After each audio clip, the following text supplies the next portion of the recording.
Thank you, President. Presidente Do you Bukele. plan to ask President Low Bukele rating. to help return the man who your administration says was mistakenly Which one is it? deported? The man who was mistakenly deported to El Salvador? Well, let me ask Pam, would you answer that question? Sure, President. First and foremost, he was illegally in our country. He had been illegally in our country. And in 2019, two courts, an immigration court and an appellate immigration court, ruled that he was a member of MS-13 and he was illegally in our country. Right now, it was additional paperwork had needed to be done. That's up to El Salvador if they want to return him. That's not up to us. The Supreme Court ruled, President, that if, as El Salvador wants to return him, this is international matters, foreign affairs, if they wanted to return him, we would facilitate it, meaning provide a plane.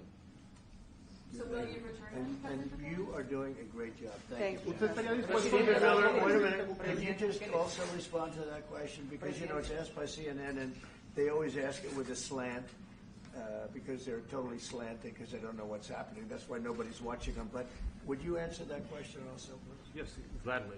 So, as Pam mentioned, there's an illegal alien from El Salvador.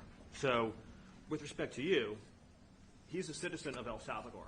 So, it's very arrogant even for American media to suggest that we would even tell El Salvador how to handle their own citizens as a starting point. As two immigration courts found that he was a member of MS-13. When President Trump declared MS-13 to be a foreign terrorist organization, that meant that he was no longer eligible under federal law, which I'm sure you know, you're very familiar with the INA, that he was no longer eligible for any form of immigration relief in the United States.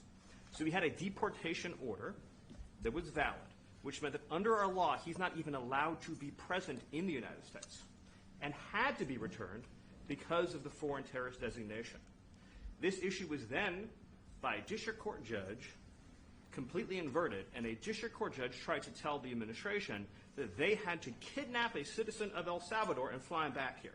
That issue was raised to the Supreme Court, and the Supreme Court said the district court order was unlawful, and its main components were reversed 9-0 unanimously, stating clearly that neither Secretary of State nor the President could be compelled by anybody to forcibly retrieve a citizen of El Salvador from El Salvador, who again is a member of MS-13, which, as I'm sure you understand, rapes little girls, murders women, murders children, is engaged in the most barbaric activities in the world, and I can promise you if he was your neighbor, you would move right away.